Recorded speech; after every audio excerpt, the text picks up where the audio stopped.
அஸ்ஸலாமு அலைக்கும் வரஹ்மத்துல்லாஹி வபரகாத்துஹு. அன்பிற்குரிய சகோதர சகோதரிகளே, நீங்களும் ஆலிம்களாகலாம் என்ற இந்த பாடத்தில் வெள்ளி சனி ஆகிய நாட்கள் குர்ஆன் வசனத்தினுடைய அர்த்தத்தையும் அதில் அடங்கியுள்ள நஹ்வு சர்ஃப் விதிகளையும் தேவையான விளக்கத்தையும் நம்ம பார்த்து வருகிறோம். அந்த வகையில் நேற்றைய தினம் 87வது வசனத்தில் ஒரு வரி மட்டும் பார்த்தோம். என்ன வரி பார்த்தோம்? 2 வரி பார்த்தோம். வலகத் ஆத்தைனா மூசல் கிதாப். 2 வரின்றா இந்த ஸ்க்ரீனில் உள்ள கணக்குப்படி, அது இப்போ பேப்பரில் பார்த்தா 2 வரியும் சேர்த்து ஒரு வரி தான் வரும். வலகத் ஆத்தைனா நாம் உறுதியாக வழங்கினோம், மூசாவுக்கு வழங்கினோம், அல் கிதாபை வேதத்தை வழங்கினோம். ஓ கஃபைனா பின்தொடர செய்தோம், மின் பாதிஹி, பாதுங்கிறது பிறகுன்ற அர்த்தம். இந்த மின் வந்ததுனால மின் பாதிஹி, ஹி மூசா நபி. மின் பாதிஹின்னா மின் பாதி மூசா, மூசாவுக்கு பின்னால் தொடர செய்தோம். பிர் ருசுலி, தூதர்களை கொண்டு தொடர செய்தோம்னு நம்ம தமிழில் சொல்ல மாட்டோம். தூதர்களை தொடர செய்தோம், அவருக்கு பின்னால் தூதர்களை தொடர செய்தோம். அப்போ மூசாவையும் அனுப்பினோம், அவருக்கு வேதத்தையும் கொடுத்தோம், அதுக்கு பிறகு பல தூதர்களையும் அனுப்பினோம். அதோடு நிற்காமல் ஆத்தைனா மேலும் நம்ம வழங்கினோம். ஈசபுன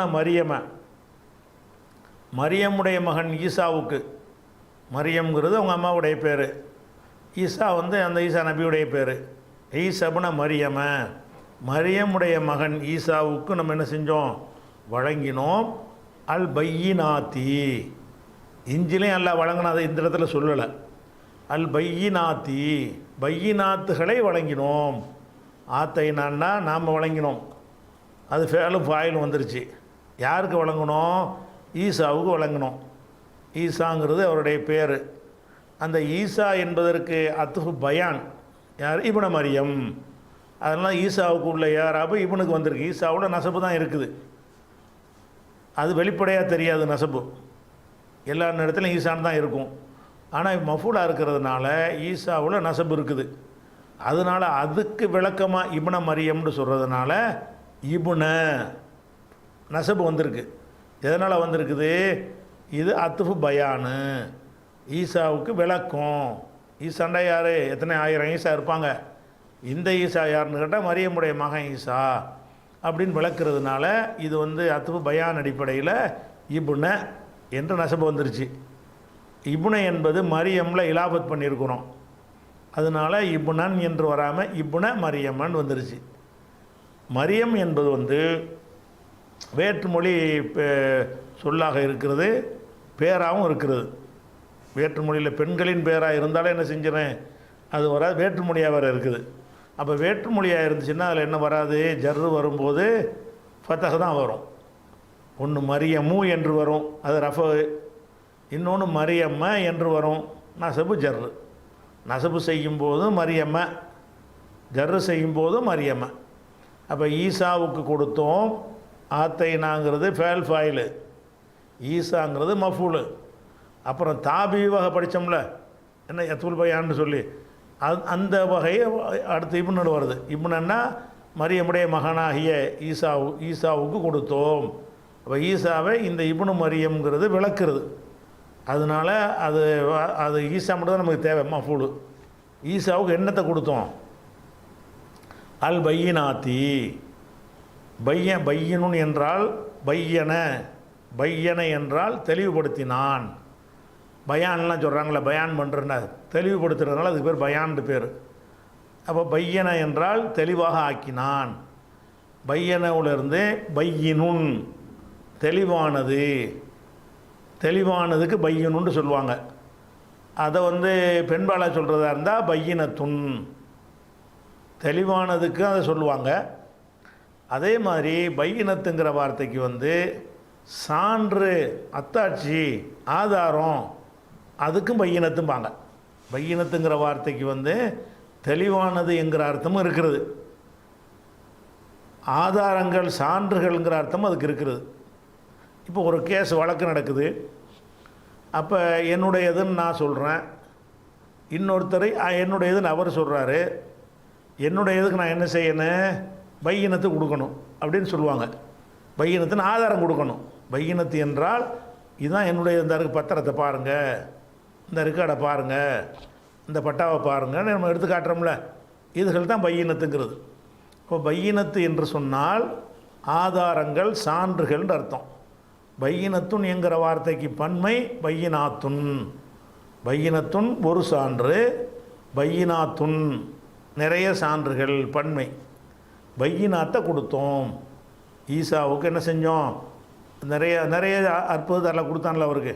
இந்த சான்றுன்ற எதை சொல்கிறான்னு கேட்டால், அவர் ஒரு சில நேரத்தில் இறந்தவரை உயிர்ப்பித்து காட்டியிருக்கிறாரு. களிமண்லையே பறவை மாதிரி செஞ்சு அதை பறக்க விட்டு காட்டியிருக்கிறாரு.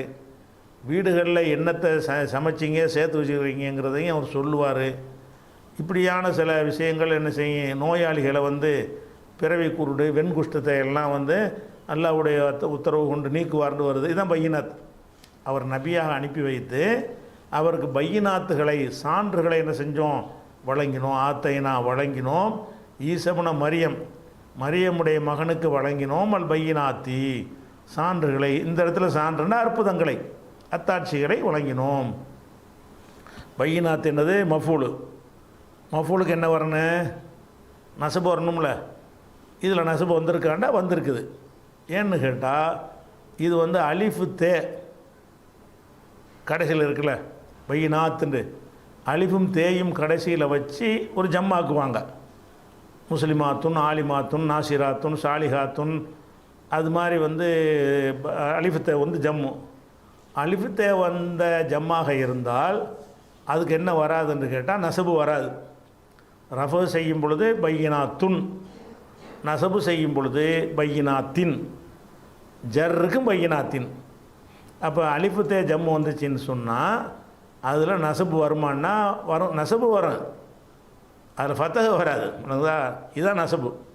அதாவது நசபுன்னா மாறி வரக்கூடிய இது பேர் நசபு. பையினாத்தின் அது தேக்கி கசர் இருக்குல்ல, அந்த கசர் தான் இங்கே நசபாக இருக்குது. அல் பையினாத்தி. இப்போ பையினத்துன் அது ஒருமைக்கு எல்லா இறப்பும் வந்துடும். பையினாத்துன்னு அலிஃபுத்தே போட்டிங்கன்னு சொன்னால் ரஃபு செஞ்சால் பையினாத்துன், நசபு ஜர்ரு செஞ்சால் பையினாத்தின். முஸ்லிமாத்துன், முஸ்லிமாத்தின், முஸ்லிமாத்தன் கிடையாது. ஆலிமாத்துன், ஆலிமாத்தின், ஆலிமாத்தன் என்று கிடையாது. அப்போ அந்த பையினாத்தில் அல் வந்ததுனால தன்வீன் இல்லை. அல் பையினாத்து, அல் பையினாத்தி, அல் பையினாத்த என்று வராது. அதனால் இது மஃபூலு நசபு தான் இருக்குது. இது ரெண்டாவது மஃபூலு. ஈசாவுக்கு கொடுத்தோம் ஒரு மஃபூலு. என்னத்தை கொடுத்தோம், அல் பையினாத்தி சான்றுகளை, அற்புதங்களை கொடுத்தோம். ரெண்டாவது மஃபூல்னால அதுக்கு நசபு. நசபு எங்கேன்னு கேட்டால் இதான் நசபு, கசர் தான் நசபு. அப்போ மூசாவுக்கு வேதத்தை கொடுத்தோமா, நிறைய தூதர்களை பின்தொடர்ந்து வர செஞ்சோமா, கடைசி ஈசா நபி அவருக்கு என்ன செஞ்சோம், நிறைய சான்றுகளை வர கொடுத்தோமா. அடுத்து அல்லாஹ் சொல்கிறான் ஐயதுனாஹு. ஐயதை என்றால் வலுப்படுத்துறது, பலப்படுத்துறது. ஐயதை என்றால் ஃபஅல. ஐயதங்கிற வார்த்தையை ஃபஅலங்கிறது மாற்றும்போது என்ன வரும்னா வலுப்படுத்துறது, பலப்படுத்துறதுன்னு அர்த்தம். அப்போ ஐயதா ஐயதுன்னு வரும்பொழுது தன்னிலை பன்மை ஐயதுனா நாம் வலுப்படுத்தினோம், நாம் பலப்படுத்தினோம். ஹூண்டா அவர் யாரை பற்றி பேசுகிறோம், ஈசாவை தானே பேசுகிறோம். கிட்டத்தில் உள்ளதான் எடுத்துக்கிறணும், மூசாவுக்கு போயிடக்கூடாது, அது தூரமாக இருக்குது. ஹூன்னா அவருக்கு இந்த ஹூக்கு கிட்ட எது இருக்குது, ஈசா தான் இருக்குது. இப்போ ஐயதுனா ஹூ அவரை பலப்படுத்தினோம், அவரை என்னஞ்சோம் பலப்படுத்தினோம். ஈசா நபியை பையினாத்தையும் கொடுத்தாச்சு. கொடுத்துட்டு ஐயதுனாஹு அவரை வலுப்படுத்தினோம் அல்லது பலப்படுத்தினோம். பிரூஹில் குதுசி ரூஹுல் குதுசு மூலம் வலுப்படுத்தினோம். ஈசா நபிக்கு அவருக்கு ரூஹுல் குதுசை பக்கபலமாக ஆக்கியிருந்தோம் அப்படின்னு நல்லா சொல்கிறான். ரூஹுல் குதுசுன்றா என்ன அர்த்தம் என்றால், குதுசு என்று சொன்னால் தூய்மையானது, பரிசுத்தமானது. குத்தூசுன்னா சொல்கிறோம்ல, குத்தூசுன்று பைத்துல் முகத்தஸ்லாம் சொல்கிறோம்ல, பரிசுத்தமான பைத்துன்று. அப்போ கதசை என்றால் தூய்மையானன்னு அர்த்தம். அதுலேருந்து குதுசு என்றால் சுத்தமானது, பரிசுத்தமானதுன்னு அர்த்தம். ரூஹுல் குதுசுன்னு சொன்னால் அது பரிசுத்தமான ஒரு ரூஹுன்ற அர்த்தம். ரூஹுல் குதுசுனானது பரிசுத்தமான, பரிசுத்த ஆவிங்கிறாங்க இல்லை, பரிசுத்த ஆவிங்கிறது அந்த ஜிப்ரீலுக்கு சொல்லக்கூடிய ஒரு வார்த்தை. ஜிப்ரீல் அலைஹிஸ்ஸலாத்தை தான் அல்லாஹ் என்ன செய்கிறான், இந்த ரூஹுல் குதுஸ் என்று சொல்கிறான்.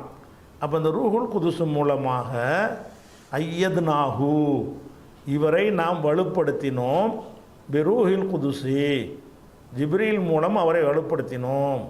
அப்போ ஜிப்ரீல் அலைஹிஸ்ஸலாத்தை வலுப்படுத்துறதுங்கிற விஷயம் இருக்குல்ல, அதை நம்ம விளங்கிக்கணும். பொதுவாக ஜிப்ரீல் மூலம் வலுப்படுத்தினா என்ன, அவர் யார் அடிக்க வரும்போது அடிக்காமல் போய் நின்று தடுப்பார், அந்த மாதிரி வலுப்படுத்துகிறதா இல்லை. அவர் தான் கொல்றதுக்கு முயற்சி பண்ணாங்க, எல்லாம் மேலே தான் தூக்கிட்டு போயிட்டான். அவர் அந்த மாதிரிலாம் இல்லை, ஓடி ஒளிஞ்சார், பல கஷ்டத்துக்கு ஆளானார். இந்த ஜிப்ரீல் மூலம் வலுப்படுத்துறது என்பது எதுக்கு வரும்னு கேட்டால், குர்ஆனுடைய ஸ்டைலில் எதுக்கு சொல்லுவாங்கன்னு கேட்டால், இப்போ நம்ம சத்தியத்தில் இருக்கிறோன்னு வைங்க, சத்தியத்தில் இருக்கும்போது நம்ம நாவு சரியாக என்ன செய்யணும், செய்தியை ப்ரெசன்ட் பண்ணணும், நாவுக்கு ஒரு வலிமை சேர்க்கணும். அந்த மாதிரியான விஷயத்திற்கு ஜிப்ரீல் மூலம் அல்லாஹ் வலுப்படுத்துவான்னு சொல்லுவாங்க. ஜிப்ரீல் மூலம் வலுப்படுத்துவது என்று சொன்னால், சொல்லுகிற செய்தி சீராக சரியாக குழப்பமில்லாமல் மக்களுக்கு போவதற்கு அல்லாஹ் என்ன செய்வான்னு கேட்டால், ஜிப்ரீல் அலைஹிஸ்ஸலாத்தின் மூலம் வலுப்படுத்துவான். இப்போ ஈசா நபியை படுத்துகிறான்னு சொன்னால், அவர் அழகான முறையில் என்ன செய்வார், செய்திகள் எடுத்து சொல்லுவார். அவர் சொல்வதற்கு அவருடைய நாவில் ஜிப்ரீல் நின்று பேசுவார்னு சொல்கிற அளவுக்கு என்ன செய்யும், தெளிவாக பேசுவார்னு அர்த்தம். அதுதான் அதுக்கு அர்த்தம். அதுதான் அர்த்தம். எப்படி நம்ம எடுத்துக்கொள்வதுன்னு கேட்டால், ரசூல் ஸல்லல்லாஹு அலைஹி வஸல்லம் காலத்தில் எதிரிகளாக இருந்தவங்களில் சில புலவர்கள் இருந்தார்கள், கவிஞர்கள். அவங்க என்ன செய்வாங்கன்னா, அந்த மொழி திறமையை பயன்படுத்தி நபிகள் நாயகம் ஸல்லல்லாஹு அலைஹி வஸல்லத்தை இழிவுபடுத்தக்கூடிய கவிதைகளை இயற்றுவார்கள். கவிதையில் திட்டுறது, வசனத்தில் திட்டாமல் என்ன செய்கிறது, கவிதையிலேயே ரசூல் ஸல்லல்லாஹு அலைஹி வஸல்லம் அவர்களை அவங்க திட்டி வசை பாடல் கவிதைகளை பாடுவாங்க. இது ரசூலுல்லாஹ்வுடைய கவனத்துக்கு வருது. வந்த உடனே நம்மள்கிட்டையும் கவிஞர்கள் இருந்தாங்க. அதில் முக்கியமான கவிஞர் யாருன்னு கேட்டால் ஹஸ்ஸான் இப்னு சாபித். ஹஸ்ஸான் ஒரு கவிஞர் இருந்தார், வாப்பா பேர் சாபித். இவர் இஸ்லாத்தை கவிஞராக இருந்து இஸ்லாத்துக்கு வந்துட்டார். அப்போ ரசூல்லா என்ன செய்கிறாங்கன்னு கேட்டால், அவங்க கவிதையில் இந்த மாதிரி சொல்கிறாங்க. ரசூலுல்லாவுக்கு கவிதை தெரியாது, வசனத்தில் பதில் அவங்களே சொல்லிட்டு போயிடுவாங்க. கவிதை ரசூலுல்லாவுக்கு தெரியுமான்னா தெரியாது. ஒமா அல்லம்னாஹு ஷிஅர, கவிதை அவருக்கு நம்ம கற்றுக் கொடுக்கவில்லை. குர்ஆனில் அல்லாஹ் சொல்லிடுறான் யாசின் சூராவில், ஒமா அல்லம்னாஹு ஷிஅர, கவிதையை நாம் இவருக்கு முகமது கற்றுக் கொடுக்கவில்லை. ஒமா எம்பகை லகு, அது அவருக்கு தேவையும் இல்லை, அவருக்கு கற்றும் கொடுக்கலை, அவருக்கு தேவையும் இல்லைன்னு ஆயிடுச்சு. அப்போ ரசூல்லா கவிதையில் என்னத்தையாவது அவதூறுகளை என்னத்தையாவது சொல்கிறான்னு வைங்க, அந்த மக்களுக்கு அந்த ஸ்டைலில் பதில் சொன்னால் தான் போய் சென்று அடையும். அவங்க கவிதையில் சொன்னதுக்கு நான் வசனத்தில் சொன்னேன்னு வைங்களேன், அது பாமர மக்களுக்கு தான் போகும், பண்டித நூலுக்கு போய் சேராது. அப்போ ரசூலுல்லாவே என்ன செய்யணும், கவிதையில் பதில் கொடுக்கணும். ரசூலுல்லாவுக்கு பதில் கொடுக்க இயலாது. ஏன் இயலாது, கவிதை தெரியாது, அது கற்றுக் கொடுக்கல, அல்ல அவருக்கு தேவையும் இல்லைன்னு ஆக்கிட்டான். அப்போ என்ன செய்வாங்க, ரசூலுல்லா ஹஸ்ஸானை கூப்பிட்டு அவர் பள்ளிவாசல் மெம்பரில் உட்கார வச்சு, ஹஸ்ஸான் உஹுஜுஹும், நீ பதில் கொடு, அவங்க என்னை கவிதையில் என்ன சொல்கிறாங்களோ அதுக்கு உன் கவிதையில் நீ பதிலடி கொடு. இப்போ இன்ன ஜிப்ரீல மாக்க, உன்னோட ஜிப்ரீல் இருக்கிறார். அதாவது நீ கவிதையில் பதில் கொடு, முன்னப்பின் நீ சொன்னால் கூட சொல்ல விடாமல் என்ன செய்வார், ஜிப்ரீல் உனக்கு சப்போர்ட்டாக நிற்பார். உன்னுடைய நாக்கில் இன்ன ஜிப்ரீல மாக்கன்னு சொல்கிறாங்க, ஜிப்ரீல் உன்னோட இருக்கிறான்னு. அப்போ ஜிப்ரீலை கொண்டு வலுப்படுத்தலுடைய அர்த்தம் இந்த ஹதீஸை கொண்டு விளங்குது. அதாவது ஜிப்ரீலை கொண்டு வலுப்படுத்தல்னு சொன்னால் அவர் பேசுகிறது எல்லாம் கரெக்டாக இருக்கும் அப்படிங்கிற மாதிரி அர்த்தம் கிடையாது.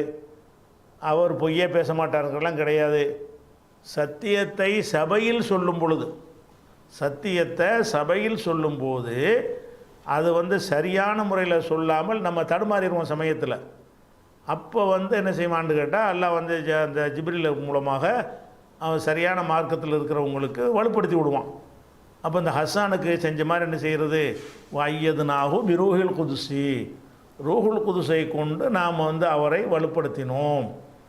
அர்த்தம் வழங்கிச்சு ரூஹுல் குதுஸ். இன்னும் சொல்ல போனால் இவர் ரூஹுல் குதுசை கொண்டு எல்லாம் வலுப்படுத்தினான்ல, அந்த கவிதையில் பதில் சொல்லும்போது தான் வலுப்படுத்துகிறான். மற்ற வாழ்நாள் பூரா இவர் வலுப்படுத்தினான்னு வலுப்படுத்தலை. ஏன் வலுப்படுத்தலைங்கிறோம், ஆயிஷானா என் மீது பழி சொன்னால்கள் இவர் ஒரு ஆள். யாருடைய நாவில் ஜிப்ரீல் இருக்காருன்னு சொன்னாங்களோ அவர் இப்போ கரெக்டாக தானே பேசணும். அவர் ஜிப்ரீல் நாவில் இருக்கிறாருன்னு சொன்னால் அவர் என்ன செஞ்சுருக்கணும், கரெக்டாக இருக்கணும். ஆயிஷானா என் மீது அவதூறு சொன்னவர்களில் முக்கியமான ஆள் இவர். தண்டிக்கப்பட்டார். 80 கசையடி கொடுத்தாங்கல்ல, 80 சவுக்கடி வாங்கினால் இவர் ஒரு ஆள். அப்போ ஹஸ்ஸான் இப்னு சாபித் என்பவர் வந்து அந்த அவதூறு சொன்ன குற்றத்திற்காக வேண்டி கசையடி வாங்கியிருக்கிறார். அப்போ அந்த நாவில் ஜிப்ரீல் போய் கசையடி வாங்காமல் தடுக்கலை. அப்போ வலுப்படுத்துறதுன்னு சொன்னாலும் அர்த்தம் என்ன, அவர் காலமாக என்ன பேசினாலும் கரெக்டாக பேசுவார் அப்படிலாம் கிடையாது.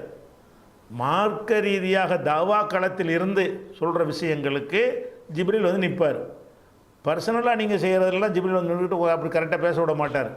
ஹஸ்ஸானுக்கு ஜிப்ரீலுடைய சப்போர்ட் இருக்கிறது. எப்போ இருக்கிறது, நீ வந்து அவங்களுக்கு பதில் சொல்லணுன்றவுடனே எதுக்காக பதில் சொல்கிற வர்றாரு, ரசூலுக்காக வர்றாரு, தீனுக்காக வர்றாரு, மார்க்கத்துக்காக வர்றாரு. மார்க்கத்துக்காக பதில் சொல்ல வரும் பொழுது அல்லாஹ் என்ன செய்கிறான், ஜிப்ரீல் மூலமாக வந்து அல்லாஹ் வந்து வலுப்படுத்துகிறான். அப்போ ஜிப்ரீல் மூலம் வலுப்படுத்துகிற அர்த்தம் என்ன விளங்கிக்கிறேன்னு, அவருடைய என்ன பேசினாலும் அவர் கரெக்டாக பேசுவார்ன்ற அர்த்தம் அதுக்கு வராது. இந்த ஒரு சபையில் தான் அவருக்கு வலுப்படுத்தினான்ல கவிதைக்கு பதில் சொல்லும்போது. மற்ற நேரத்தில் எல்லோரும் மாதிரி இவர் என்ன செஞ்சார், அவதூறு சொன்ன கூட்டத்தோடு சேர்ந்து கொண்டு இவரும் சொன்னார். அப்போ ஜிப்ரீலுடைய நாக்கிலே எப்போ பார்த்தாலும் இருப்பார்ன்ற அர்த்தம் அதுக்கு கிடையாது. அப்போ இந்த ஜிப்ரீல் மூலம் வலுப்படுத்தல் என்பது கியாமத் நாள் வரைக்கும் உள்ள ஒரு விஷயம். ஒரு தகவலுக்கு நீ இது வந்ததுனால ஈசா நபியை வந்து ஜிப்ரீல் மூலம் வலுப்படுத்தினான் என்று சொல்லும் பொழுது அவர் வந்து சரியான விஷயத்தை சொல்வதற்கு அவர் நாவில் எல்லாம் என்ன செஞ்சான், வலுப்படுத்தினான் என்பதற்கு அதை பயன்படுத்துகிறான். அதே மாதிரி ஹஸ்ஸான்கிற கவிஞருக்கு ரசூலுல்லாஹ் என்ன செஞ்சாங்க, நீ சொல்லு உன்னோட ஜிப்ரீல் இருக்கிறாரு அப்படின்னா ஜிப்ரீல் தான் ரூஹுல் குதுஸ். அவரை வந்து பலப்படுத்துறதுக்கு ரசூலுல்லாஹ் துஆ செய்கிறாங்க. அதே மாதிரி அவர் பலப்படுத்தினார். அவருடைய கவிதைகளை அவங்களுக்கு உடைக்க முடியலை, அவ்வளோ அழகான முறையில் செஞ்சார், அதை கொண்டு பதில் கொடுத்தாரு. அதே மாதிரி அல்லாஹ் என்ன செய்கிறான்னு கேட்டால், ஒரு ரிலேட்டிவாக அந்த நம்ம தொடர்ச்சியான வசனம் இல்லை, இது ரிலேட்டிவாக உங்களுக்கு எடுத்து காட்டுற வசனம். இது எங்கே உள்ள வசனம்னு கேட்டால் 58வது சூறாவில் 58ல் 22வது வசனம். 58ல் 22வது வசனம். இந்த வசனத்தை படித்து பார்த்தீங்கன்னு சொன்னால், யாரெல்லாம் சத்திய மார்க்கத்தில் இருக்கிறார்களோ, அல்லாஹ்வை தவிர யாருக்கும் பயப்படாமல் இருக்கிறார்களோ, மார்க்கத்தில் எதையும் மறைக்க மாட்டோம்னு இருக்கிறார்களோ, அவர்களுக்கெல்லாம் அல்லாஹ் என்ன செய்வான்னு கேட்டால் அந்த ரூஹு மூலம் பலப்படுத்துவான் என்று குர்ஆனே சொல்கிறது. இன்றைக்கி கூட நீங்கள் சரியான சத்தியத்தில் இருந்தீங்க என்று சொன்னால், நீங்கள் உங்களை விட பெரிய பெரிய ஆட்கள்கிட்ட பேசும்போது கூட உங்களுக்கு அல்லாஹ் என்ன செய்வான், அந்த நாவில் ஜிப்ரீலை கொண்டு வலுப்படுத்துவான். அப்படிங்கிற ஒரு கேரண்டி நம்ம குர்ஆன்லேயே இருக்குது. எப்படி இருக்குது, லா தஜிது, இது வந்து நம்ம பக்கராவுடைய வசனம் கிடையாது. இது அந்த ரூஹை பற்றி வந்ததுனால அதை பற்றி பேசுகிற ஒரு வசனம். லா தஜிது கௌமன் யூமினூன பில்லாஹி வல் யௌமில் ஆஹிரி, அல்லாஹ்வையும் இறுதி நாளையும் நம்பக்கூடிய கூட்டத்தார்களை யுவாத்தூன விரும்பக்கூடியவர்களாக லா தஜி நீ காண மாட்டாய். லா தஜிது என்றால் நீ பெற்றுக்கொள்ள மாட்டாய், நீ காண மாட்டாய். கௌமன் யூமினூன பில்லாஹி வல் யௌமில் ஆஹிரி, அல்லாஹ்வையும் ஆகிரத்தினாலேயே நம்புகிற ஒரு கூட்டத்தாரை யுவாத்தூன மன் ஹாத் அல்லாஹ் வ ரசூலஹு, அல்லாஹ் ரசூலுக்கு எதிராக இருக்கிறார்களே அவர்களை நேசிப்பவர்களாக நீ காண மாட்டாய். அல்லாஹ்வையும் ஆகிரத்தையும் ஒருத்தன் நம்பிட்டான் என்று சொன்னால் அவன் என்ன செய்ய மாட்டான்னா அல்லாஹ் ரசூலுடைய எதிரிகளை நேசிக்க மாட்டான், காண மாட்டாய். உளவு காணும் ஆபாகும், அப்படி அல்லாஹ் ரசூலை எதிர்க்கக்கூடியவர்கள் வந்து தங்கள் தகப்பனாராக இருந்தாலும், அபுனாகும் தங்களுடைய பிள்ளைகளாக இருந்தாலும், இஹ்வானகும் தங்களுடைய உடன்பிறப்புகளாக இருந்தாலும், சகோதரர்களாக இருந்தாலும், அஷீரத்தகும் அல்ல அவங்களுடைய கோத்திரத்தாராக இருந்தாலும் சரிதான், அல்லாஹ் ரசூலுக்கு எதிரியாக இருந்தாங்கன்னா அவங்கள விரும்ப மாட்டாங்க. அல்லாஹ் ரசூலை அல்லாவையும் ஆகிரத்தையும் ஒருத்தன் நிசமாக நம்புகிறான் என்று சொன்னால் அவர்கள் அல்லாஹ் ரசூலை எதிரியாக இருக்கிறார்களே அவங்கள நேசிக்க மாட்டார்கள். அவர்கள் தகப்பனாக இருந்தாலும் சரி, பிள்ளையாக இருந்தாலும் சரி, சகோதரனாக இருந்தாலும் சரி, குடும்பத்தாராக இருந்தாலும் சரி, இப்படி காண மாட்டாயின்னு சொல்லிட்டு உலாய்க்க அவர்கள் கதப ஃபி குலூபிஹிமுல் ஈமான், அவங்க உள்ளத்தில் தான் ஈமானே அல்லாஹ் வந்து பதிய செய்து விட்டான். கத்தபண்ணா எழுதி விட்டான், பதிய செய்து விட்டான். வ ஐயதஹும், அவர்களை அல்லாஹ் வலுப்படுத்தி விட்டான். பி ரூஹிம் மின்ஹு, அவனுடைய ரூஹை கொண்டு. ரூஹ் மின் உண்டால ஜிப்ரீலுக்கு தான் இந்த இதே வாசகத்தை அல்லாஹ் பல இடத்துல பயன்படுத்துகிறான். பி ரூஹிம் மின்ஹு, அவனுடைய ரூஹை கொண்டுன்னா ஜிப்ரீலை கொண்டு அவர்களை வலுப்படுத்துகிறான். அப்போ இது மற்ற விஷயம்லாம் சுருக்கம் கிடைக்குங்கிற வேறு விஷயங்கள்லாம் வருது. அப்போ 58-22 வசனம் என்ன சொல்லுதுன்னு கேட்டால், ஜிப்ரீல் மூலம் வலுப்படுத்தல் என்பது ஈசா நபிக்கு மட்டும் உள்ளது அல்ல. ரசூலுல்லாஹ் காலத்தில் சில சஹாபாக்களுக்கும் அல்லாஹ் கொடுத்த ஒரு விஷயம். அது சஹாபாக்களோட முடிகிற விஷயம் கூட இல்லை.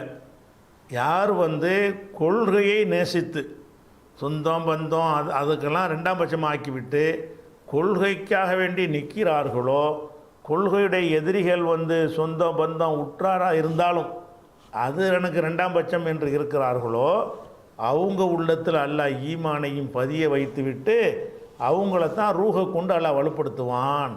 அப்போ அந்த சத்திய கொள்கையில் இந்த மாதிரி உறுதியாக இருக்கிற ஆளுகளுக்கு வந்து அந்த ஜிப்ரீலுடைய மூலமாக ஒரு வலுப்படுத்தல் வந்து கிடைத்து கொண்டு தானே இன்றைக்கி நம்ம கிடைத்து கொண்டு இருக்கிறது பார்க்குறோம். அதிகமான சகோதரர்களை யார் விலை போயிட்டாங்களோ அவங்களுக்கு கிடைக்காது, யார் சுயநலத்துக்கு ஆளாயிட்டாங்களோ அவங்களுக்கு கிடைக்காது. எப்படி இருக்கன்னு, எனக்கு அல்லாஹ் ரசூலை நான் விரும்புகிறேன் என்று சொன்னால் அல்லாஹ் ரசூலை வெறுக்கிறவனை நான் எதுக்கு நான் நேசிக்கணும்? என் தகப்பனாராக இருக்கட்டும், குடும்பமாக இருக்கட்டும், யாராகவே இருக்கட்டுமே, என்கிற நிலைப்பாட்டில் இருந்து கொண்டு தாவா செஞ்சோம்னு சொன்னால் அப்போ என்ன செய்யும், அல்லாஹ்வுடைய உதவி அவங்களுக்கு கிடைக்கும் என்பதற்காக வேண்டி இதை உங்களுக்கு எடுத்து காட்டுறோம். சரி, விஷயத்துக்கு வருவோம். அதாவது ஐயதுனாஹு, அவரை வலுப்படுத்தினோம், ஈசாவை வலுப்படுத்தினோம். பிரூஹில் குதுசி, ரூஹுல் குதுஸை கொண்டு வலுப்படுத்தினோம்.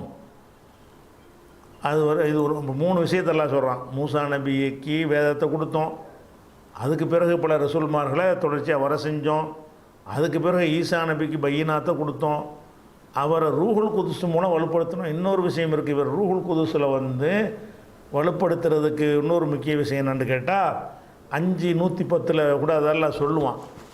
இவர் எப்போ பேசினார், பேசக்கூடிய வயசில் பேசினார், பேசக்கூடிய வயசில் பேசலை, பிறந்தவொன்னே பேசிட்டார். ஈசா நபி வந்து எல்லாரும் பிறந்து எப்போ பேசுவாங்களோ அந்த வயசில் பேசலை. எல்லாரும் பிறந்து எப்போ வந்து மக்களுக்கு பிரச்சாரம் பண்ணுற ஒரு பக்குவத்தை அடைவாங்களோ அப்போ பேசலை. இவர் எப்போ பேசிட்டார், பிறந்தவுடனே பேசி பிறந்தவொன்னே நபி ஆகிட்டார். அப்போ ஜிப்ரீல் மூலம் வலுப்படுத்தினா அதுக்கு தேவைப்படுது. இப்போ பேசக்கூடாத வயசில் பேச முடியாத வயசில் பேசுகிறாருன்னு கேட்டால் அப்போ இது ஐயத்துக்க பிரூஹுல் குதுஸை கொண்டு பயன்படுது, உன்னை வந்து வலுப்படுத்தினேன். துக்கல்லி முன்னாசி, நீ மக்கள்கிட்ட நீ பேசினாயின்னு எல்லாம் சொல்லி காட்டுறான். அப்போ சின்ன வயசில் அவரை பேச வைக்கிறது இருக்குல்ல சரியான முறையில், அதுக்கு ஜிப்ரீலுடைய அந்த வலுப்படுத்தல் தேவைப்படுகிறது. அது 5:110 பார்த்திங்கன்னா அதுவும் விளங்கிக்கிறோம். இப்போ நம்ம விஷயத்துக்கு இதுக்கு இந்த வசனத்துக்கு வந்துடுவோம். அப்போ இதெல்லாம் செஞ்சிட்டோம்.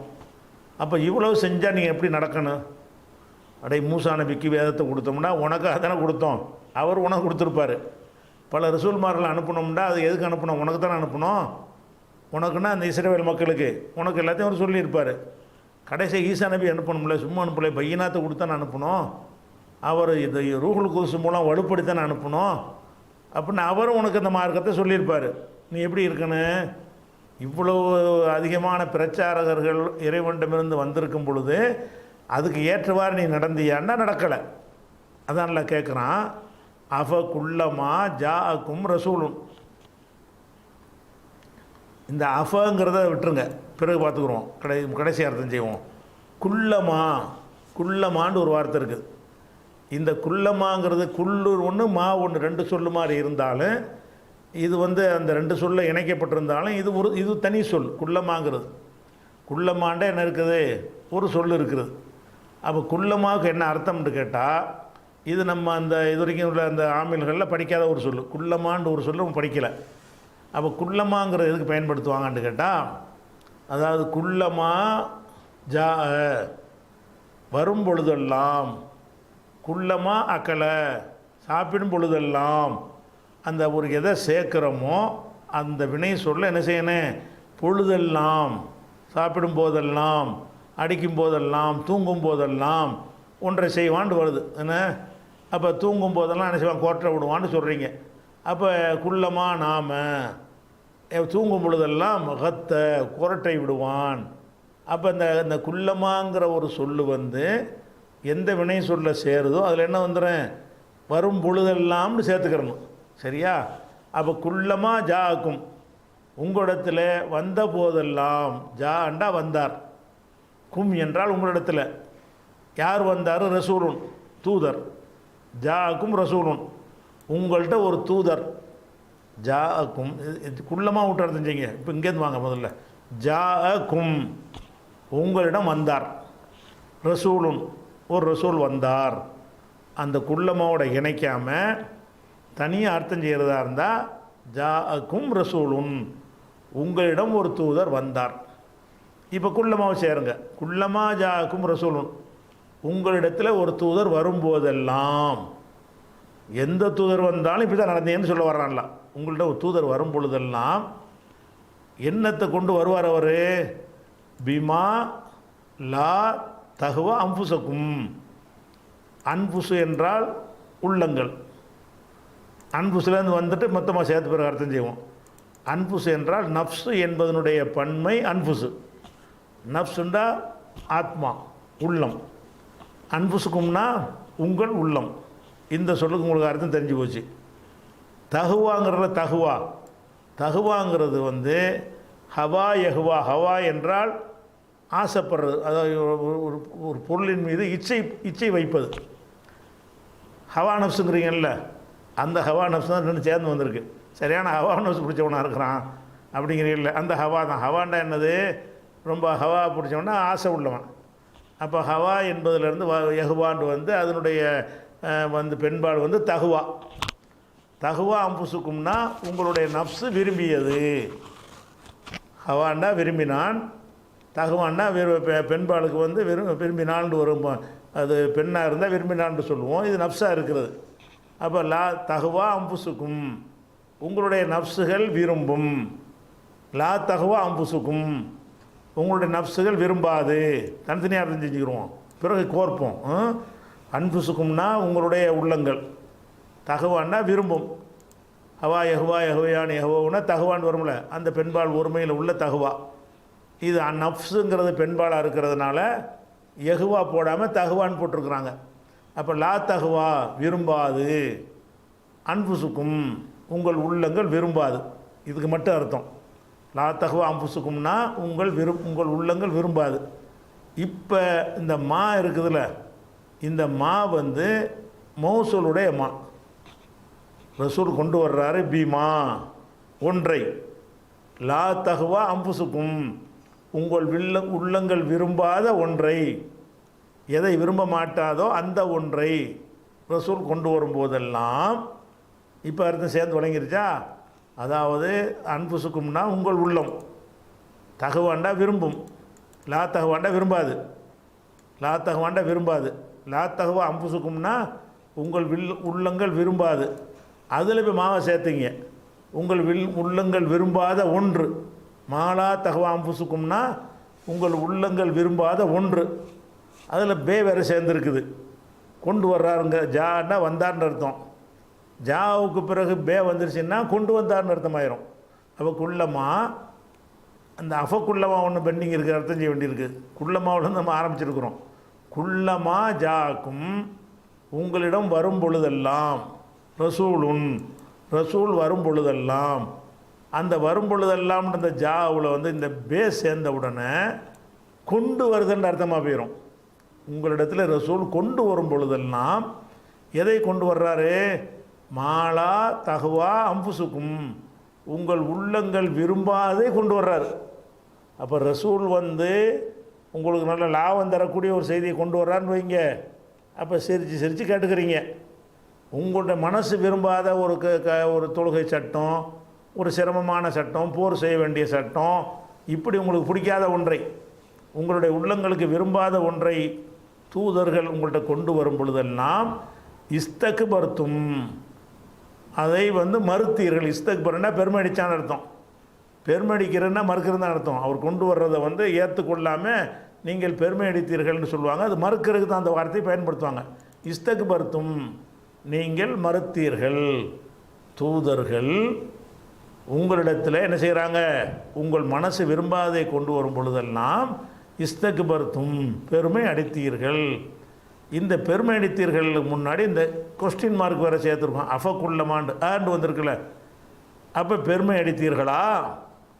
தூதர்கள் உங்களுக்கு பிடிக்காதை கொண்டு வரும் பொழுதெல்லாம் பெருமை அடித்து கொண்டிருந்தீர்களா அப்படின்னு நல்லா கேட்குறான். அப்போ இன்னொரு அர்த்தம் பார்த்துருங்க. அஃபக்குள்ளமா ஜாக்கும், உங்களிடம் கொண்டு வரும் பொழுதெல்லாம். யார் கொண்டு வர்றது? ஃபாயில் ரசூலும். ரசூல் கொண்டு வரும் பொழுதெல்லாம் எதை கொண்டு வரும் பொழுது? மாலா தகுவா அம்புசுக்கும், உங்கள் உள்ளங்கள் விரும்பாத ஒன்றை ரசூல் உங்களிடத்தில் கொண்டு வரும் பொழுதெல்லாம் இஸ்தக்பர்தும், நீங்கள் மறுத்தீர்களா இல்லையான்னு அர்த்தம். மறுத்தீங்களா இல்லையா அப்படி கேட்போம்ல. இந்த கேள்வி இந்த பதில் எதிர்பார்க்கிற கேள்வி கிடையாது. அவனை இடித்துரைக்கிற ஒரு கேள்வி. பெருமை அடித்தீர்களா இல்லையா அப்படி கேட்போம்ல. அப்போ ரசூல்மார்கள் உங்களுக்கு பிடிக்காத ஒன்றை சொன்னாங்கன்னா இஸ்தக்பர்தும், நீங்கள் பெருமை அடித்தீர்கள், பெருமை அடித்து மறுத்தீர்கள் அர்த்தம். அப்போ மறுத்தீர்களா சொல்லிட்டு அதுக்கடுத்து என்ன செய்யலாம்? அடுத்த விஷயத்தை எல்லாம் சொல்கிறோம். அடுத்த விஷயத்தை நம்ம என்ன செய்வோம்? அடுத்த வாரத்து பாடத்தில் பார்த்துக்குறோம்.